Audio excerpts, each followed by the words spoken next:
M500 से headshot लगाना बहुत ही ज़्यादा आसान है और आप भी इस तरह आराम से हेडशॉट लगा सकते हैं। लेकिन इसके लिए आपको मेरी वीडियो को आखिर तक गौर से देखना होगा। अच्छा, हमको सिखा रिया है। और दूसरे यूट्यूबर्स ने भी जो वीडियोस इस पर बना रखी हैं बिल्कुल सही होंगी, मैं किसी को गलत नहीं कहता, लेकिन जो तरीके मैं आपको बताऊंगा उससे आपको समझना बहुत ही ज़्यादा आसान हो जाएगा। M500 के हेडशॉट के लिए टोटल आपको मैं 5 ट्रिक बताऊंगा।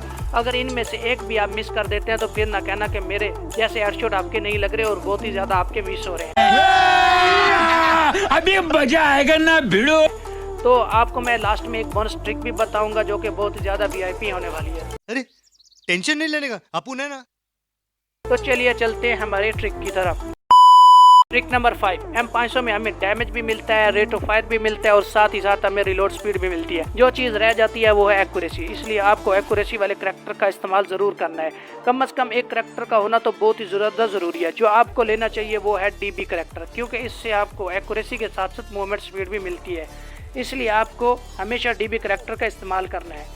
M500 में आर्मर पेनिट्रेशन 0 मिलता है, मतलब अगर एनिमी ने वेस्ट पहना होगा तो उसे किल करने में बहुत ही ज़्यादा मुश्किल होगी, इसलिए हमें हमेशा हयातो भी साथ रखना है। M500 से परफेक्ट हेडशॉट लगाने के लिए जो 2 करैक्टर चाहिए थे वो मैंने आपको बता दिए हैं। ट्रिक नंबर 4, डिस्टेंस M500 में बहुत ज़्यादा मैटर करता है। मिड रेंज के एनिमी को तो आप आसानी से हेडशॉट लगा सकते हैं, लेकिन जब एनिमी लॉन्ग रेंज पर होगा तो आपके फायर नहीं लगेंगे और बहुत ही ज़्यादा मिस होंगे, क्योंकि M500 में आपको रेट ऑफ फायर तो मिलता है, एक्यूरेसी नहीं मिलती, इसलिए आपको रेंज हमेशा कवर करके रखनी है। इसलिए आपको 50 to 70 मीटर में हमेशा हेडशॉट लगाने की ट्राई करनी है। लेकिन अगर लोग जो एनिमी को लॉन्ग रेंज पर हेडशॉट लगाना चाहते हैं और उनका कीड़ा नहीं जाता, कैसा लगा मेरा मजाक? तो उसके लिए आसान तरीका ये है कि अपने एम को रेड रख के जिस तरफ एनिमी जा रहा हो उस तरफ हल्का सा ड्रैग करो, फिर देखो या आप नहीं या वो नहीं। समझ रहे हो आप? खुद को बचाने का आसान तरीका यह है कि फायर करो, मूवमेंट करो या जॉयस्टिक का थोड़ा सा इस्तेमाल करके करैक्टर को मूवमेंट में लाओ ताकि आपको हेडशॉट ना लगे और आप बच जाओ। ट्रिक नंबर 3, एनिमी पोजीशन का मतलब यह है कि जब एनिमी आगे पीछे मूवमेंट कर रहा होता है तो हेडशॉट की बजाय बॉडी शॉट लगते हैं। इसका VIP सोल्यूशन ये है कि एनिमी को रुकने दे, मगर ऐसा भी ना हो कि वो रुक कर आपको ही दब दे, मीन्स मार दे। आप खुद को रिलैक्स करके एनिमी को देखते हुए हेडशॉट लगाएं।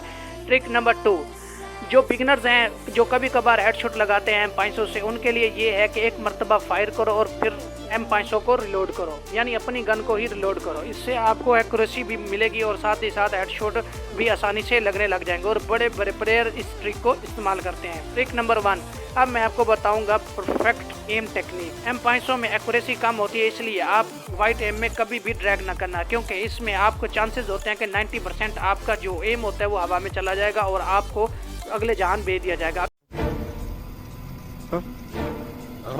अगला बंदा एनिमी आपको किल करके चला जाएगा, इसलिए आप कभी भी वाइट एम पर रखकर कभी भी ड्रैग ना करें। आपको हमेशा रेड एम पर ही ड्रैग करना, चाहे वो कोई भी ड्रैग हो, रोटेशन ड्रैग हो, स्ट्रेट ड्रैग हो, होल्ड ड्रैग हो, कोई भी ड्रैग हो, आपको हमेशा ही रेड एम पर खेलना है।